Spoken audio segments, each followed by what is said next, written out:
Hi tout le monde, j'espère que vous allez bien. Je vous retrouve aujourd'hui pour vous partager 10 flops, 10 produits qui m'ont déçu.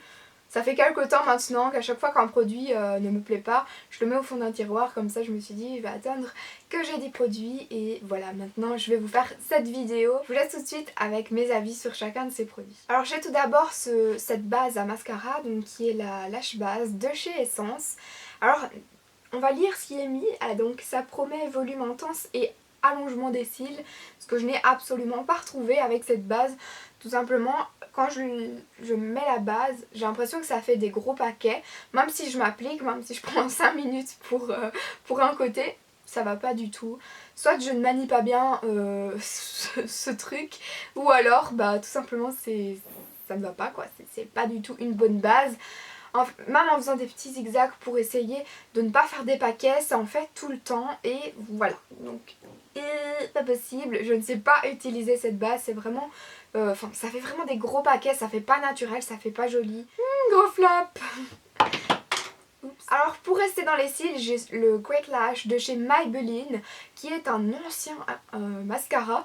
Ça fait quand même pas mal de temps qu'ils l'ont sorti et je pense qu'ils l'ont ressorti à l'occasion de leur anniversaire. Moi je l'ai trouvé à Glen MacArthur à Roubaix dans un L'Oréal Outlet et comme il était en promo je me suis dit pourquoi pas tester ce mascara. Quand on était petite on était là, on le regardait, oh moi je voyais ma maman utiliser ce mascara. Donc je n'ai jamais eu l'occasion de le tester et vraiment gros flop. Et, pour moi il ne fait rien, c'est comme si j'avais rien sur mes cils quand je le mets. Il n'allonge pas, il ne donne pas de volume. En fait, si vous êtes blonde, le seul truc qui fera, c'est vous rendre les cils plus foncés. Mais pour moi, c'est tout ce qu'il fait. Donc moi, c'est comme si j'avais rien quand je mets ce mascara. Donc si vous avez déjà testé ce mascara, n'hésitez pas à me dire ce que vous en pensez en commentaire. Je suis assez curieuse de voir si je suis la seule à penser ça ou pas. Alors ici, j'ai un eyeliner de chez Bourjois, qui est un eyeliner feutre. Et la pointe du feutre est devenue très souple. Même beaucoup trop souple pour un eyeliner, du coup ce qui fait que ça rend beaucoup moins précis le trait, ça peut vite déraper et le noir n'est pas assez intense, il est même très peu intense, il fait limite gris clair quand je le mets, donc non je n'ai pas aimé. Voilà, par contre la tenue était nickel, je veux dire parfois on peut avoir l'eyeliner qui peut partir dans tous les sens, ça non pas du tout, mais bon il manque de précision avec cette pointe et il manque de pigmentation, donc voilà, pour un eyeliner bourgeois j'ai été assez déçue et je trouve qu'on peut trouver mieux dans la catégorie Catrice alors que on paye moins cher pour un Catrice. J'ai encore une fois un eyeliner, celui-ci encore plus cher que celui que je vous ai montré vu que c'est un bénéfice, donc c'est le Terreal et je suis bien contente d'avoir pris une miniature qui était chez Sephora en juin, quelque chose comme ça, et je suis vraiment contente de ne pas avoir pris le grand format parce que je n'arrive pas avec cet eyeliner, c'est impossible. Vous voyez ici je sors le truc, la pointe est déjà cassée alors que je ne l'ai pas tournée. À chaque fois ça me fait le coup et j'arrive jamais à faire un trait bien défini, super joli avec celui-là. Vraiment, je n'aime pas du tout. Je vous montrerai la pointe, elle est super spéciale. Je n'ai vraiment pas aimé cet eyeliner et je trouve que la pointe est super sensible, que ça peut vite devenir du gaspillage parce que ça sort vite dès qu'on tourne le truc. Mais voilà, enfin impossible à manier. Alors ici j'ai une base à paupières de chez Too Faced. Encore une fois ça c'est une miniature que j'avais eue dans un petit kit. Vous pouvez voir que j'achète souvent des miniatures et c'est comme ça que je fonctionne quand ça existe parce que vaut autant acheter une miniature avant d'acheter le grand format quand on n'est pas sûr de ce que ça va donner. Et pourtant j'ai entendu des avis positifs sur cette base à paupières mais moi ça n'a pas du tout été avec cette base. En fait quand je la mets ça fait assez, comment dire, c'est comme s'il y avait de l'huile dans la base et du coup c'est vraiment pas net, c'est vraiment pas, comment dire, j'ai l'impression que ça rend tout gras la paupière et du coup bah moi ça fait bouger mes fards. Voilà, je ne sais pas, ou alors j'ai eu une mauvaise miniature et elle est pas du tout comme ça normalement. Mais voilà, je vais vous montrer d'ailleurs après qu'est-ce que ça donne sur ma main et après quand je mets un fard à paupières au-dessus qu'est-ce que ça fait parce que vraiment C'est limite une catastrophe quand je mets cette base, alors que normalement ça permettrait de faire tenir mon fard à paupières plus longtemps et de ne pas le faire bouger, alors que ça fait vraiment tout le contraire et c'est pas le but de cette base quoi. Donc voilà, c'est assez embêtant. Pour l'instant, ma base à paupières préférée, c'est la Stay Down Stray de chez Benefit. Et d'ailleurs, encore une fois, j'avais acheté une miniature et là, ce qui me permet de me dire que je vais racheter le grand format, tandis que là, pas du tout. Alors ici, j'ai un rouge à lèvres de chez Claire's. Je ne sais jamais dire le nom de ce magasin. Vous m'en excuserez, mais vous avez compris en gros.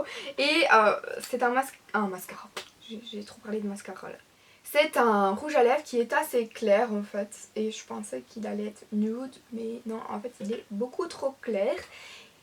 On ne va pas parler de sa tenue parce que c'est zéro. Et ce rouge à lèvres ne s'unifie pas sur toutes vos lèvres. Il fait des démarcations.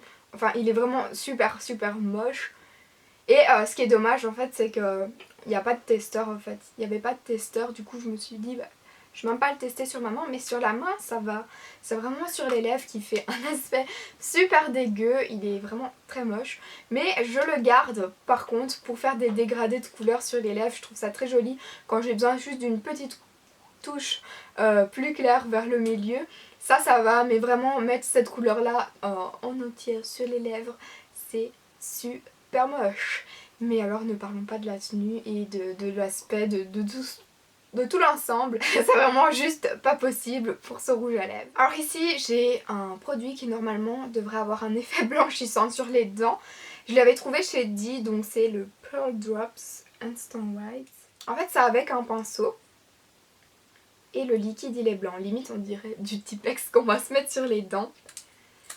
Ce produit est un énorme flop, il ne blanchit pas du tout les dents. En fait il vous met une couche, ça se voit, en fait la couche se voit carrément sur vos dents.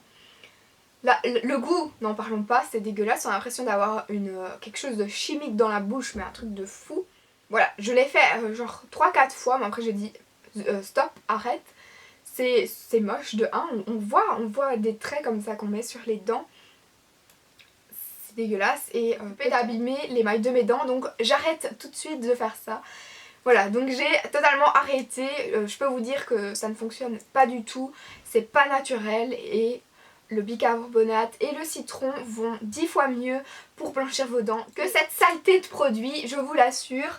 Et surtout, bah, c'était quand même pas donné quand je l'ai acheté. Vraiment, c'était super nul, j'étais trop déçue de ce produit. Alors ensuite, j'ai ce blush-ci qui était une édition limitée pour l'été de chez Essence, qui est un blush liquide du coup. Mais ils en ressortent à chaque fois des éditions limitées comme ça à certains événements, peut-être que pour la fête il y en aura. Et vous allez me dire, bah, c'est peut-être parce que ça fait longtemps que tu l'as, mais non, en fait au bout d'un mois que je l'avais, il est devenu comme ça. En fait il est devenu collant comme ça, je sais pas si vous allez voir, hein, je vais faire un zoom. Il est devenu vraiment trop bizarre, mais ça donne pas envie de le mettre sur les joues et l'odeur, on dirait de la colle. Enfin il est vraiment devenu trop bizarre. Pour un blush qui change d'aspect comme ça aussi vite, c'est assez surprenant et très décevant. Heureusement que ça coûte pas trop cher, mais bon, c'est quand même rallong. Alors ici j'ai des parfums de la marque Solinote, j'en ai encore 2 autres. Dès que j'en ai reçu un, ma maman est allée en acheter d'autres à Planète Parfum je pense, parce qu'elle adorait les senteurs. Et ici du coup on avait même pris Frangipane. Mais ces parfums là ils sentent bon vraiment sur le coup. Mais encore une fois, au bout d'un mois, ils sont devenus horribles à l'odeur. Et je peux pas dire que c'est parce que je les ai mis au soleil ou quoi que ce soit, puisque je les ai laissés dans la boîte et ils sont vraiment pas au soleil quoi, du tout. Mes parfums, j'évite vraiment de faire ça.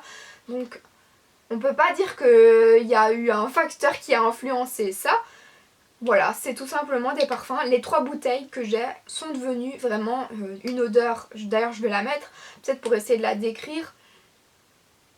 Une odeur insupportable. Vraiment, on dirait même pas... je sais pas comment expliquer. L'odeur, c'est acide comme ça, c'est dégueulasse. On sent même plus l'odeur à la base, quoi. Vraiment, on sent plus l'odeur qu'il y avait au début. C'est super décevant. Donc voilà, les parfums Solinote, je les adorais vraiment dès que je les ai eus. On adorait, même ma maman, on a acheté plusieurs bouteilles tellement on adorait. Et voilà, comme quoi On peut aimer quelque chose dès qu'on le reçoit, dès qu'on l'utilise, 1 semaine, 2 semaines, mais voilà, au bout d'1 mois ou 2, l'odeur qui change comme ça, et c'est assez dommage parce que vraiment à la base il sentait bon. Voilà. Et le dernier produit que j'ai à vous présenter, c'est un masque qui est de la marque Freeman. Celui-ci c'est au charbon et au sucre noir, qui est un masque d'épuration de double action et lissage exfoliant. En fait, j'ai eu une réaction, je pense à quoi, je sais pas à quoi exactement. Ou alors c'est à cause de ma crème que j'avais mis avant, j'ai pas attendu qu'elle s'imprègne correctement sur ma peau. En tout cas, je sais que j'ai Evie qui a déjà utilisé ce masque et elle n'a pas eu de soucis en tout cas. Donc voilà, je préfère le préciser aussi. Mais moi, j'ai mis ce masque une fois, ça a été, et deuxième fois ou troisième fois, j'ai commencé à avoir tous des petits boutons, toutes des petites plaques rouges sur mon visage quand j'ai mis ce masque. Donc déjà quand je l'ai mis, ça commençait à brûler, donc je l'ai retiré directement. Et après quand j'ai vu que j'avais des petites plaques, des petits boutons et tout ça, je me suis dit ah non, plus possible. Donc je l'ai laissé dans mon tiroir et je l'ai plus utilisé.